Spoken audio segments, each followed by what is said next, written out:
اختیار کی چوائس دے دی ہے کہ میں اپنی مرضی استعمال کر سکتی ہوں، آپ کر سکتے ہیں، تو اس پہ اللہ تعالیٰ نے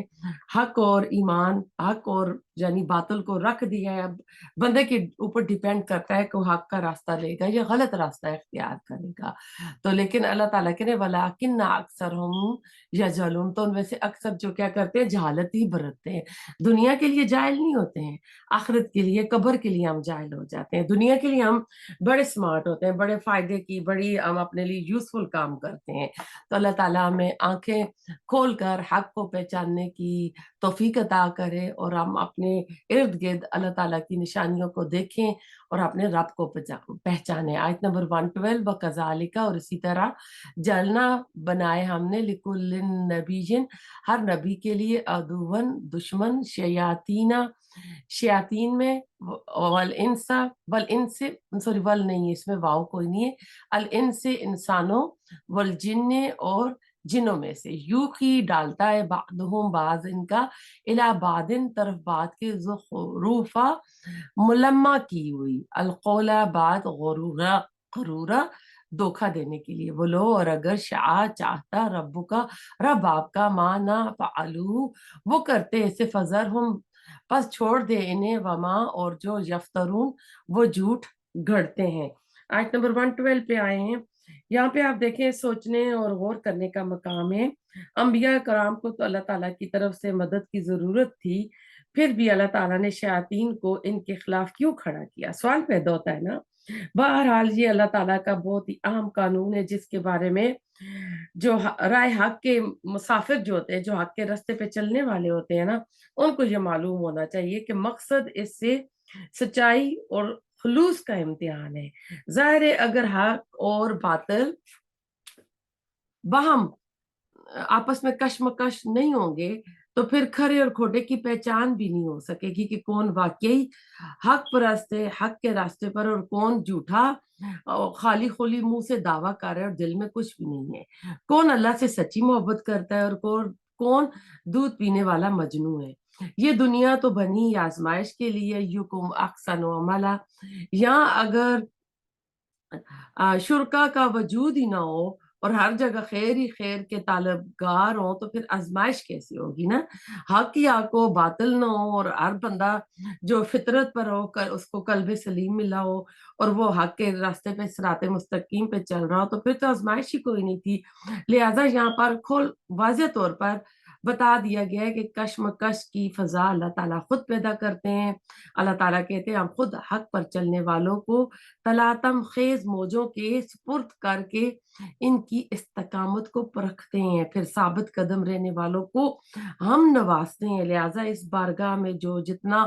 قریب ہوتا ہے، اتنا ہی زیادہ وہ آزمایا جاتا ہے۔ یعنی پھر دین والوں پہ، جو خالص مخلص لوگ ہوتے ہیں، ان پہ آزمائشیں بھی بہت آتی ہیں۔ پھر جو جتنی استقامت دکھاتا ہے اور جتنا اس پہ وہ قربانیاں دیتا ہے، ایثار کرتا ہے، اتنا ہی اس کا مرتبہ بلند ہوتا ہے۔ چنانچہ رائے حق کے مسافروں کو آزمائش سے گھبرانا نہیں چاہیے۔ ایک شعر تندیے باد مخالف سے نہ گھبرا اے عقاب، یہ تو چلتی ہے تجھے اونچا اڑانے کے لیے، یعنی مصیبتیں، پریشانیاں یہ آ جائیں تو ان سے گھبرانا نہیں چاہیے، یہ تو اللہ تعالیٰ کی طرف سے تیرے درجات کی بلندی کا باعث بنتی ہیں۔ یوحی بعضهم الی بعض زخرف القول غرورا، وہ ایک دوسرے کو اشاروں کے ناموں میں پرفریب باتیں پہنچاتے رہتے ہیں، گمراہ کرنے کے لیے۔ مثلا ایک جن شیاطین آ کر اپنے ساتھی انسان شیطان کے دل میں خیال ڈالتا ہے کہ شاباش، اب جو بھی تم کام کر رہے ہو نا، اپنی اس موقف پر ڈٹے رہنا، اور اسی کا نام استقامت ہے، دیکھنا کہیں پھسل نہیں جانا، اور اپنے مخالف کی باتوں، جیسے اس کو کوئی ایک تبلیغ کر رہا ہے، قرآن کی کلاس ہے، کوئی درس ہے، اس کی طرف بلا رہا ہے، تو اسے کہتا ہے اس کی بات نہیں سننا۔ ان کا آپس میں اس طرح کا گٹھ جوڑ یوں ہی چلتا رہتا ہے، اس لیے اللہ تعالیٰ نے خود ان کو ایسا کرنے کے لیے چھوٹ دے رکھی ہے۔ وَلَوْ شَاءَ رَبُّكَ مَا فَعَلُوا، اور اگر آپ کا رب چاہتا تو وہ یہ نہ کر سکتے۔ ظاہر بات ہے کہ اس کائنات میں کوئی ایک پتہ بھی اللہ تعالیٰ کے اجازت کے بغیر نہیں ہل سکتا۔ ابو جہل کی کیا مجال تھی کہ وہ حضرت سمیہ کو رضی اللہ تعالیٰ عنہا کو شہید کرتا؟ وہ جو برچھا اٹھاتا تو وہیں اس کا ہاتھ شل ہو جاتا۔ لیکن یہ تو اللہ تعالیٰ کی طرف سے چھوٹ تھی. جیسے اب آپ دیکھ رہے ہیں آج کل کتنے مسلمانوں پہ ظلم ہو رہا ہے، مسلمان بچے فوت ہو رہے ہیں. تو اللہ تعالیٰ تو چاہتا، تو اللہ تعالیٰ تو بہت کچھ کر سکتا ہے نا. تو اللہ تعالیٰ روک سکتا ہے ان کی جو بھی ان کے اوپر کر رہے ہیں، بمباری کر رہے ہیں جو بھی، لیکن اللہ تعالیٰ اس کو ہونے دیتا ہے. اللہ تعالیٰ اس میں آزمائش کرتا ہے کہ کون ان کی مدد کرے گا، کون جو ہے بیٹھا رہے گا ڈر کے. تو اللہ تعالیٰ کہتے ہیں کہ تم ہماری اس بندی کو جتنا آزمانا چاہتے ہو آزما لو نا. ان آزمائشوں سے ہمارے یہاں اس کے مرتبے بلند ہوتے رہیں گے. اب جو بھی دین والے آزمائے جاتے ہیں اور ان کو جو ظلم ستم ہوتا رہتا ہے تو اللہ تعالیٰ ان کے درجے بلند کرتا رہتا ہے. جیسا کہ سورہ یاسین میں اللہ تعالیٰ کے ایک بندے پر انعامات کا ذکر ہے. اللہ تعالیٰ سورہ یاسین میں فرماتے ہیں کالا یا لیتی سوری کالا یا لیتا قومی یعلمون بما غفر لی ربی وجعلنی من المکرمین. اس نے کہا کاش کہ میری قوم کو معلوم ہو جائے کہ کس طرح میرے رب نے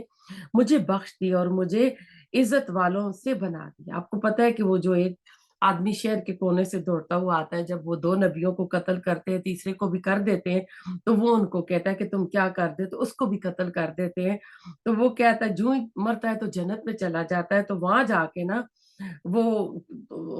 کہتا ہے کہ میں دنیا والوں کو تو بتاؤں نا کہ مجھے اللہ نے کیا بڑا انعام دیا ہے. یعنی ادھر دنیا میں تو میری شہادت کے بعد صف ماتم بچ گئی ہے، میرے گھر والے رو رہے ہیں، میری جدائی میں نڈھال ہیں، بچے رو رو کر ہلکان ہو رہے ہیں، لیکن کاش وہ جان سکتے کہ مجھے میرے رب نے کس طرح نعمتوں سے نوازا اور کیسے کیسے انعامات کی یہاں پر مجھ پر بارش کی، اور میں یہاں کس طرح عیش و آرام میں ہوں. اگر انہیں میرے اس اعزاز اور اکرام کی کچھ بھی خبر ہوتی تو رونے دھونے کی بجائے وہ خوشیاں مناتے. فَذَرْهُمْ وَمَا يَفْتَرُونَ. تو چھوڑیے آپ ان کو اور ان کی افرا پردازیوں کو. یعنی یہ ہماری سنت ہے، ہمارا طریقہ ہے، ہم نے خود ان کو یہ سب کچھ کرنے کی ڈھیل دے رکھی ہے، لہٰذا آپ ان سے منہ موڑیے، اعراض برتیے اور ان کو ان کی جو بھی غلط کام کر رہے ہیں اس میں ان کو کرنے دے جو بھی وہ کر رہے ہیں. تو اس سے پتہ چلتا ہے کہ یہ جو مارکا رائی حق اور باطل کی ہوتی ہے یہ ہر نبی کو پیش آتی ہے. سب شیطانی قوتیں انبیاء کے مقابلے میں ڈٹ کر آ کر کھڑی ہوتی ہیں. ان دشمنوں میں صرف انسان ہی نہیں ہوتے، شیطان بھی شامل ہوتے ہیں جو اپنے دوستوں کے دل میں کئی خوش آئندہ آنے والی باتیں ہیں ان کو یعنی ان کے اندر القا کرتے رہتے ہیں. اسلام اور پیغمبر کے خاتمے کے لیے یہ تدبیر ان کے لیے کارگر ہو سکتی ہے، یہ تدبیر اس سے زیادہ بہتر ہے. نیز وہ کچھ ایسی تدبیریں پیش کرتے ہیں جو بظاہر اچھی معلوم ہوتی ہیں لیکن اصل میں وہ ان کا مکر و فریب ہوتا ہے. جیسے یہودیوں نے یہ تدبیر کی تھی کہ کچھ یہود ایمان لے آئیں پھر تھوڑے عرصے بعد مرتد ہو جائیں یعنی ایمان سے ہٹ جائیں. تو معاشرہ ہمارے اس فعل سے یہ اثر لے گا کہ یقیناً دال میں کچھ کالا ہے، یہ تو ان والے ہیں. اگر یہ ایمان لا کے ایمان سے ہٹ رہے تو پھر واقعی اسلام کوئی اچھا مذہب نہیں ہوگا. تو یہودی تو عالم لوگ تھے، اگر اسلام سچا مذہب ہوتا تو یہ حق سے کیسے پھر سکتے تھے. پھر ایسی باتوں کا لوگوں میں پروپیگنڈا بھی خوب کرتے تھے. یا جیسے مشرک لوگ کہتے تھے کہ کتنی کیسی عجیب بات ہے کہ مسلمان اللہ کے مارے ہوئے مردار کو تو حرام سمجھتے ہیں لیکن اپنے ہاتھوں سے مار کر جو ذبح جانور کرتے ہیں نا اس کو حلال کرتے ہیں. یعنی اس طرح کی یہ کٹ حجتیاں اور اس طرح کی باتیں پیش کرتے تھے اسلام کو ایک یعنی اس طرح شک میں ڈالنے کے لیے کہ لوگ اس میں شک میں پڑ جائیں اور اس طرح کی وہ باتیں کریں. تو اس میں زخرفہ کے معنی کہتے ہیں ملمہ کی ہوئی بات، جھوٹی اور باطل چیز جس پر حق کا رنگ چڑھانے کی کوشش کی گئی ہو. یہ صفت ہے جو اپنے موصوف کی طرف مضاف ہو گئی ہے. اس سے مراد وہ مشرکانہ بدعات ہے جو ہر دور کے شیاطین، جن اور انسان آپس میں مل کر ایجاد کرتے ہیں، پھر ان کے اوپر شریعت الہی کا لیبل لگا کر ان کو رواج دیا جاتا ہے. پھر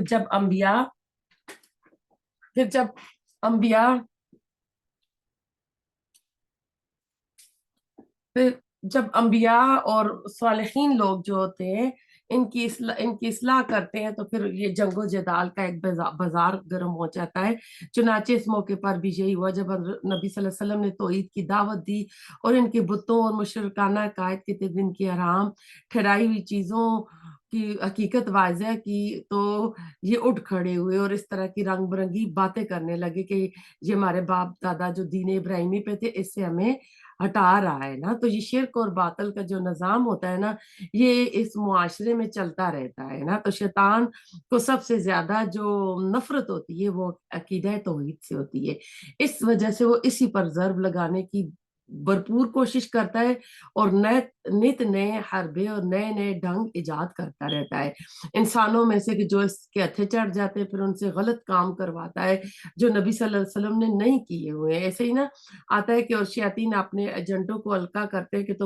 وہ تم سے جھگڑے، اور اگر تم ان کی بات مانو گے تو تم بھی مشرکوں میں سے ہو جاؤ گے۔ اس گھر جوڑ کی اللہ تعالیٰ نے قرآن میں وضاحت اور بھی اسی صورت میں کی ہے کہ جس دن خدا ان سب کو جمع کرے گا اور کہے گا کہ جنوں کے گروہ، تم نے انسانوں میں سے بتوں کو ہتھیا لیا، اور جو انسانوں میں سے ان کے ساتھی بنے ہوں گے وہ بولیں گے ہم میں سے ہر ایک نے ایک دوسرے کو استعمال کیا یہاں تک کہ ہم پہنچ گئے اس مدت کو جو تو نے ہمارے لیے ٹھہرائی تھی۔ تو اللہ تعالیٰ کا یہ قانون امتحان اور آزمائش، اللہ تعالیٰ کہتے وَلَوْ شَاءَ رَبُّكَ مَا فَعَلُوا فَذَرْهُمْ وَمَا يَفْتَرُونَ نا، کہ یہ جو کچھ ہو رہا ہے اللہ تعالیٰ کی مشیت، اس کے قانون، اس کی امتحان اور آزمائش کے تحت ہو رہا ہے۔ اس نے انسانوں اور جنوں کو نیکی اور بدی دونوں میں سے کسی ایک کو اختیار کرنے کی آزادی بخشی ہے۔ اگر وہ سب کو نیکی کی راہ پر چلانا چاہتا تو یہ بھی کر سکتا تھا، لیکن اس کی حکمت نے یہی پسند فرمایا کہ اور اس معاملے میں جبر کی بجائے، یعنی زبردستی کی بجائے، لوگوں کو اختیار اور انتخاب کی آزادی دی ہے کہ ان کا امتحان کرے اور دیکھے کون خدا کی راہ اختیار کرتا ہے اور کون شیطان کی۔ اس قانون کے تحت باطل کے علم بردار شیطان اور اس کے ایجنٹوں کو بھی اللہ تعالیٰ نے یہ ایک طرح کھلی مہلت دی ہوئی ہے، وہ اپنی اس انتخاب کی ہوئی راہ پر چلے۔ تو اس لیے اب اللہ تعالیٰ دیکھتا ہے کہ ہم ان میں سے یعنی کون سا راستہ ہم لوگ اختیار کریں گے۔ آیت نمبر 113 وَلِتَسْغَى، اور تاکہ مائل ہو الہ طرف اس کے افئدۃ دل، الذین ان کے جو لا یؤمنون نہیں ایمان لاتے، بالآخرت آخرت پر، وَلِيَرْضَوْهُ، اور تاکہ وہ راضی ہو اس سے،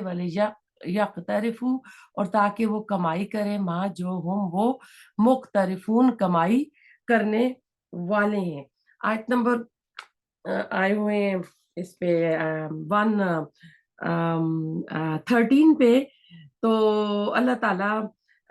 اس فلسفے کو نا اگر آپ ایک مثال سے سمجھیں، اگر پانی کا برقی رو کے ذریعے تجزیہ کریں، الیکٹرولائسس کریں، تو پازیٹیو اور نیگیٹو چارج والے آئنز الگ الگ ہو جاتے ہیں۔ اسی طرح اللہ تعالیٰ دنیا میں حق اور باطل کی کشمکش کے ذریعے کھرے اور کھوٹے کو اللہ تعالیٰ الگ الگ کرتا رہتا ہے۔ اہل حق نکھر کر ایک طرف ہو جاتے ہیں اور اہل باطل دوسری طرف ہو جاتے ہیں۔ اسی طرح انسانی معاشرے میں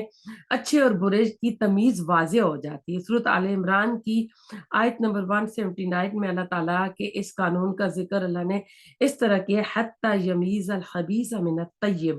تاکہ وہ ناپاک کو پاک سے الگ کر دے۔ معاشرے کے اندر عام طور پر پاک اور ناپاک عناصر آپس میں ملے جلے ہوتے ہیں، لیکن جب آزمائش اور تکلیفیں آتی ہیں، امتحان آتے ہیں، تو یہ خبیث اور طیب، پاک جو لوگ ہوتے ہیں،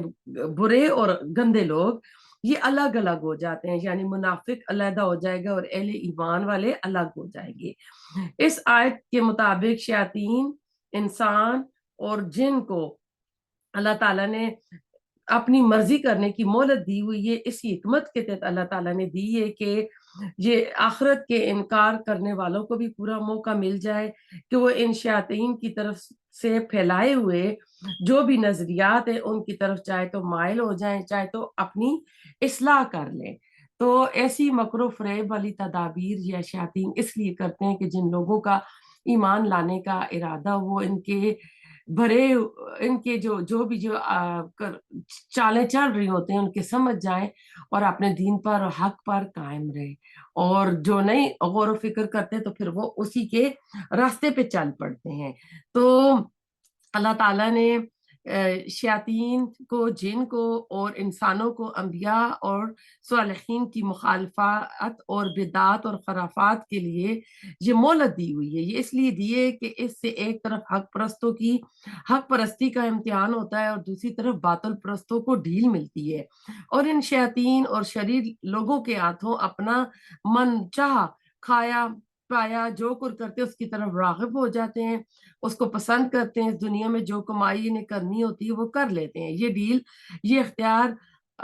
کرنا اللہ تعالیٰ کی طرف سے جو انسان اللہ تعالیٰ نے انسان کو بخشا ہے، اس وجہ سے یہ سنت الہی کے تحت ہوتا ہے۔ ان لوگوں کو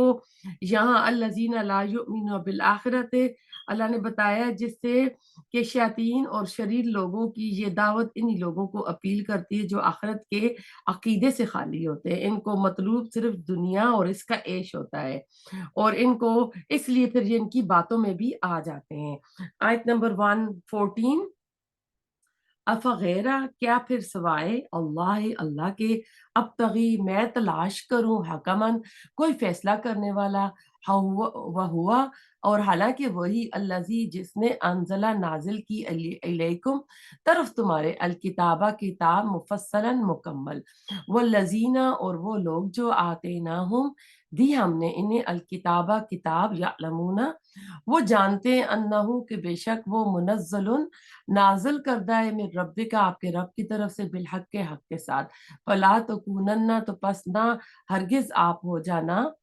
من الممترین شک کرنے والوں میں سے۔ اب دیکھیں اس آیت میں یہ جو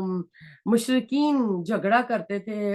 اس کی طرف سے پیغمبر کو جواب دیا جا رہا ہے کہ تم مجھ سے شرک اور توحید اور حرام حلال کے بارے میں جھگڑا کرتے ہو۔ سوال یہ کہ اس جھگڑے میں خدا کی خدائی میں کچھ اور بھی شریک ہے یا وہی تنہا حکمران ہے؟ اس نے کیا چیزیں حرام ٹھہرائی ہیں، کیا جائز رکھی ہیں، کیا حکم بننے کا حق کس کو حاصل ہے، خدائی کو یا کسی اور کو بھی ہے؟ یعنی یہ اس طرح کے سوال کرتے ہیں انبیاء سے، اگر خدائی کو یہ حق حاصل ہے اور لا ریبا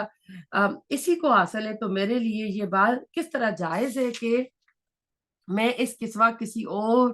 کو اس معاملے میں اپنا حاکم مانوں، کہ جبکہ اس نے جھگڑے کے چکانے کے لیے ایک کتاب بھی تمہاری طرف اتاری ہے جس میں تفصیل کے ساتھ ہر چیز کا فیصلہ کر دیا گیا ہے۔ اب ایک طرف تو یہ ایک مفصل خدائی کتاب ہے اور دوسری طرف تمہاری بے سند بدعات ہیں، منچائی باتیں ہیں جو دین میں تم نے گھڑ رکھی ہیں۔ تو اس میں آپ دیکھیں ایک سرچنگ کوسچن ہے، تجسس والا سوال ہے کہ مخاطب خصوصی طور پر مشرکین مکہ ہیں، وہ لوگ اللہ کو مانتے تھے، چنانچہ ان سے پوچھا جا رہا ہے کہ وہ اللہ جس کو تم مانتے ہو میں نے بھی تو اسی کو اپنا رب مانا ہے، تو کیا اب تم چاہتے ہو کہ میں اس معبودی حقیقی کو چھوڑ کر کسی اور کو اپنا حکم تسلیم کروں، وہ بھی ان میں سے جن کو تم لوگوں نے اپنی طرف سے گھڑ لیا ہے، جن کے بارے میں اللہ نے کوئی دلیل نہیں اتاری ہے۔ سورۃ زخرف میں بھی اس نقطے کو واضح کیا گیا ہے، کل ان کان للرحمن ولد فانا اول العابدین، آپ کہیے اگر اللہ کا کوئی بیٹا ہوتا تو سب سے پہلے میں اس کی پوجا کرتا ہے، یعنی جب میں اللہ کی پرستش کرتا ہوں، عبادت کرتا ہوں، تو اگر اللہ کا کوئی بیٹا ہوتا تو کیا میں اس کی عبادت نہ کرتا؟ چنانچہ میں جو اللہ کو اپنا معبود مانتا ہوں، یہ عقیدہ رکھتا ہوں کہ اس کی کوئی اولاد نہیں ہے، تو جان لو کہ واقعہ کوئی اولاد نہیں ہے۔ سمجھانے کا یہ انداز قرآن میں اختیار کیا گیا ہے جو بالکل فطری ہے، اس میں منطق کی بجائے جذبات سے براہ راست اپیل کی گئی ہے، اور اس میں دوربینی یعنی غور و فکر کرنے کی دعوت ہے کہ اپنے دل میں جھانکو، گریبان میں منہ ڈالو اور سوچو، حقیقت تمہیں خود ہی نظر آ جائے گی۔ وہ والذی انزل الیکم الکتاب مفصلا، اور وہی اللہ ہے جس نے تمہاری طرف ایک کتاب واضح کتاب نازل کی ہے جو کہ کھول کر ہر چیز واضح کر کے بتا رہی ہے، اور یہی کتاب اللہ تعالیٰ فیصلہ کرے گا، کتاب فیصلہ کرے گی کہ کون حق پر ہے اور کون حق پر نہیں ہے، اور کس نے اللہ کو اپنا رب مانا ہے اور کس نے اپنے من چاہے اور اس طرح کے خدا بنا لیے ہیں۔ والذین آتیناہم الکتاب یعلمون انہ منزل من ربک بالحق فلا تکونن من الممترین، نہ کہ نبی جنہیں ہم نے کتاب دی تھی وہ جانتے کہ یہ نازل کی گئی ہے آپ کے رب کی طرف سے حق کے ساتھ، تو ہرگز نہ ہو جانا شک کرنے والوں کو۔ اہل کتاب زبان سے اقرار کریں نہ کریں، اپنے دلوں میں وہ ضرور یقین رکھتے ہیں کہ یہ کتاب اللہ تعالیٰ کی طرف سے نازل کردہ ہے۔ اللہ زینہ سے مراد اہل کتاب ہے۔ اس صورت میں اس کا مطلب ہے کہ آپ کو اس بات میں ہرگز شک میں نہیں ہونا چاہیے کہ اہل کتاب یہ بات خوب سمجھتے ہیں کہ یہ کتاب اللہ تعالیٰ کی طرف سے نازل شدہ ہے اور حقیقت پر مبنی ہے۔ اگر زبان سے انکار نہ بھی کریں تو وہ دلوں سے جانتے ہیں، اور اللہ زینہ سے مراد مسلمان بھی ہو سکتے ہیں جن کے بارے میں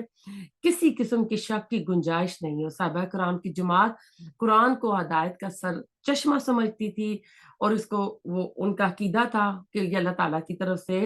نازل ہے، اور ٹھیک ٹھیک آپ نے جو بھی اللہ تعالیٰ نے اس میں احکامات دیے ہیں وہ حق کے ساتھ دیے ہیں۔ آیت نمبر 115،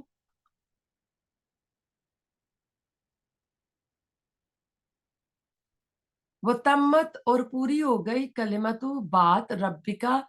آپ کے رب کی، صدقن سچی و عدلہ اور انصاف کی، لا مبدلہ نہیں کوئی بدلنے والا، لکلماتی ہی اس کے کلمات کو، وَهُوَ السَّمِيعُ الْعَلِيمُ اور وہ خوب سننے والا اور جاننے والا ہے۔ اب یہ اشارہ اس بات کی طرف ہے کہ آج یہ تم تمام شیاطین جن اور انس جو اپنی اپنی دعوت کی مخالف میں آپ ایک طرف اکٹھے ہو رہے، یہ کوئی تعجب کی بات نہیں ہے، یہ ٹھیک ٹھیک وہی صورتحال ہے جو شیطان اور آدم کے قصے میں بیان ہو چکی ہے۔ شیطان نے اولاد آدم کو گمراہ کرنے کے لیے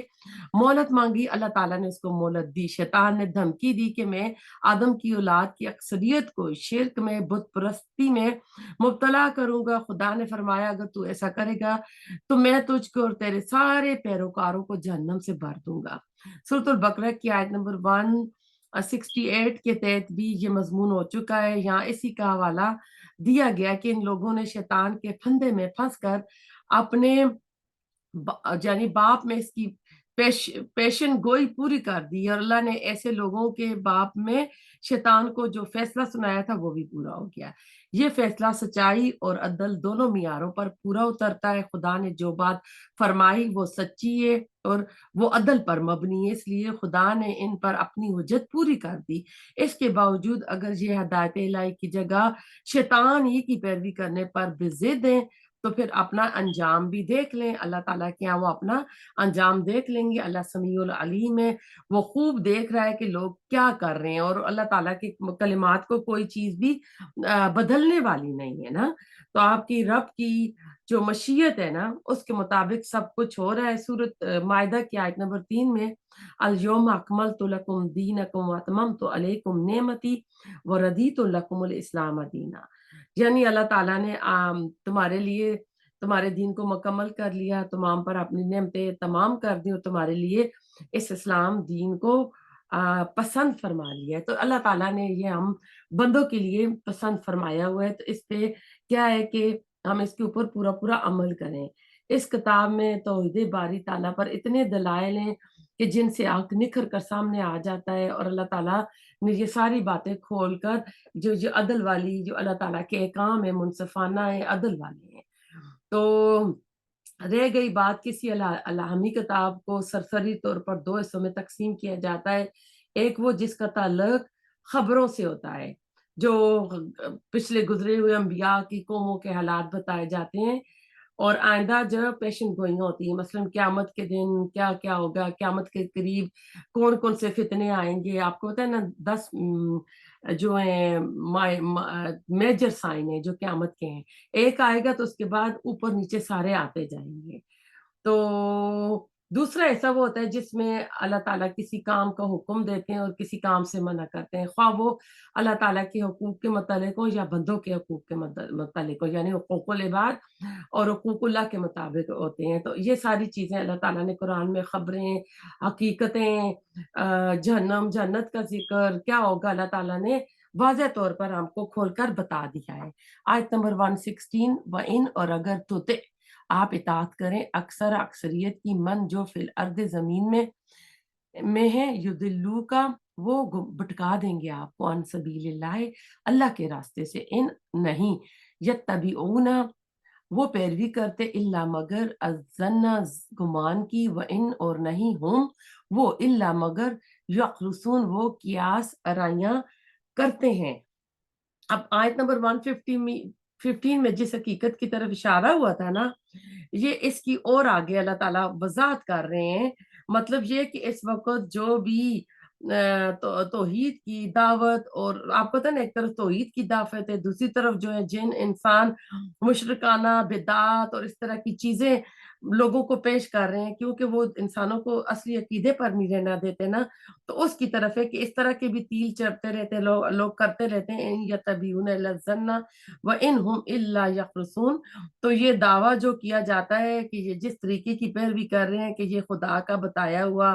اور ابراہیم علیہ السلام کی وراثت سے، یعنی جو بھی دین میں دیکھے بدعات ہوتی ہے نا تو وہ دین کا حصہ سمجھ کے کی جاتی ہیں اور ثواب کی خاطر کی جاتی ہے۔ ایک بدعتی بندے کو آپ کبھی اس کو سنت کے راستے میں نہیں لا سکتے، کیوں کہ وہ جو کام کر رہا ہوتا ہے وہ ثواب کی خاطر کر رہا ہوتا ہے، وہ نسل در نسل چلا آ رہا ہوتا ہے، وہ اس سے 1 انچ بھی نہیں ہٹتا۔ لیکن جو ماڈرن لوگ ہوتے ہیں، اگر آپ ان کو دین پہ لائیں، سنتوں پہ لائیں، تو وہ 1 سیکنڈ میں آ جاتے ہیں، وہ بہت جلدی آ جاتے ہیں۔ لیکن کٹر لوگ جو ہوتے ہیں وہ نہیں آتے ہیں، کیونکہ وہ اس پہ پورے جم چکے ہوتے ہیں اور انہی میں ان کو سارے اپنے فائدے یہ وہ چیزیں نظر آتی ہوں گی۔ اس میں ایک اور اصول مل رہا ہے کہ اکثریت کا مذہب جو ہوتا ہے نا وہ تقلید، یعنی آنکھیں بند کر کے ایک دوسرے کی پیروی میں اور قیاس پر ہوتا ہے۔ اور تاریخ کہتے ہیں کہ گواہ ہے کہ کسی بھی معاشرے میں باصول لوگ کم ہی ہوتے ہیں، معاشرے کی اکثریت جو ہوتی ہے جاہل عوام پر مشتمل ہوتی ہے۔ قرآن نے کئی مقامات پر ایسی اکثریت کو جاہل، فاسق، ظالم اور مشرک قرار دیا۔ ان لوگوں کا اپنا کوئی اصول نہیں ہوتا، نہ انہیں کسی بات کا علم ہوتا ہے، نہ ہی وہ علم حاصل کرنے کی کوشش کرتے ہیں۔ انہیں اپنے کھانے پینے کے سوا کسی چیز کی فکر ہوتی ہے اور نہ ہی اپنے علاوہ کسی اور کو بات سوچنے کی زحمت گوارا کرتے ہیں۔ ان کی زندگی گزارنے کا طریقہ یہ ہوتا ہے کہ جس رخ پر اکثریت لوگوں کی جا رہی ہوتی ہے وہ بھی ادھر چلتے ہیں۔ وہ کسی بات میں تحقیق نہیں کرتے، اسٹڈی نہیں کرتے، پڑھتے نہیں۔ ان کے عقیدے، ان کے اعمال سب کچھ وہم اور قیاس پر مبنی ہوتے ہیں۔ پھر چونکہ اکثریت کی جو آرا ہوتی ہیں نا، رائے ہوتی ہیں، وہ مختلف ہوتی ہیں اور بدلتی رہتی ہیں، لہذا اکثریت کی اتباع ہمیشہ گمراہی پر مبنی ہوتی ہے۔ اس لیے آپ کو اور مسلمانوں کو ان کے کہنے پر چلنے سے روک دیا گیا ہے۔ اس کے برعکس اللہ کی ہدایت کا راستہ صرف ایک ہے اور ہمیشہ سے ایک ہی راہ ہے اور ایک ہی رہے گا۔ آدم علیہ السلام سے لے کر آخری نبی تک تمام انبیاء کو اسی راستے پر، صراط مستقیم پر چلنے کی تاکید کی جاتی رہی ہے۔ لہٰذا حق کے طالب کو ہرگز یہ نہیں دیکھنا چاہیے کہ دنیا کی اکثریت کس طرف چل رہی ہے، یعنی میجورٹی از اتھارٹی نہیں ہے، بلکہ پوری ثابت قدمی کے ساتھ اس راستے پر چلیں جو اللہ نے بتایا ہے، خواہ اس راستے پر چلنے والے لوگوں کی تعداد بہت کم ہی کیوں نہ ہو۔ اس آئے سے موجودہ مغربی جمہوری نظام بھی باطل قرار دیتا ہے، جس میں اکثریت کی رائے کو حق کا معیار قرار دیا جاتا ہے نا۔ ہر ناقص ظاہر اس میں ہر بندہ جا کے ووٹ ڈالتا ہے تو وہ بھی اسی میں آ جاتا ہے۔ اللہ تعالیٰ میں عمل کی توفیق عطا کرے۔ آیت نمبر 1 چلتے ہیں 17 میں۔ انا بے شک ربا کا، رب آپ کا ہوا وہ عالم زیادہ جانتا ہے، من یدلو، من کون، یدلو بھٹکا ہوا ہے، ان سبیلی اس کے راستے سے، وہ ہوا اور وہ عالم زیادہ جانتا ہے بالمعتدین ہدایت پانے والوں کو۔ تو مطلب یہ ہے کہ اس بھیڑ میں، اس رش میں، یعنی اکثریت جو غلط کاموں میں پڑ رہی ہے، میجورٹی ایز اتھارٹی سمجھ کر کسی غلط فہمی میں نہ مبتلا ہو جانا۔ یہ پتہ اللہ کو ہے کہ کون اس کی راہ سے بھٹکے ہوئے اور کون ہدایت یافتہ ہیں۔ پس جن کو اللہ تعالیٰ راہ بتا رہا ہے ان کی راہ اختیار کرو، اور جن کو اللہ تعالیٰ نے گمراہ قرار دیا ہے ان کی راستے پر چلنے سے بچو۔ یہ ہدایت یافتہ گروہ کے لیے خوشخبری کے ساتھ ساتھ ان لوگوں کے لیے بھی یعنی ایک خبرداری ہے، وعید ہے جو گمراہی کے راستے پر چلتے ہیں۔ اس لیے جب اللہ تعالیٰ ان دو گروہوں سے اچھی طرح باخبر ہے تو ان کے ساتھ معاملہ بھی اپنے علم کے مطابق ہی کرے گا۔ ان لوگوں کے دعوے کچھ کام نہیں آئیں گے، جو بھی یہ گمراہ لوگ ہیں، جو بھی یہ دعوے کرتے ہیں کہ ہمیں یہ ملے گا، یہ کر لو تو وہ ہوگا، تو اللہ تعالیٰ کہہ رہے ہیں کہ ایسا بالکل نہیں ہے۔ آیت نمبر 118، فَقُلُوا، پس کھاؤ، مما اس میں سے جو ذکر کیا گیا، اسمو نام، اللہ کا، علیہ اس پر، ان کنتم اگر ہو تم بھی آیاتی ہی اس کی آیات پر، مومنین ایمان لانے والے۔ آیت نمبر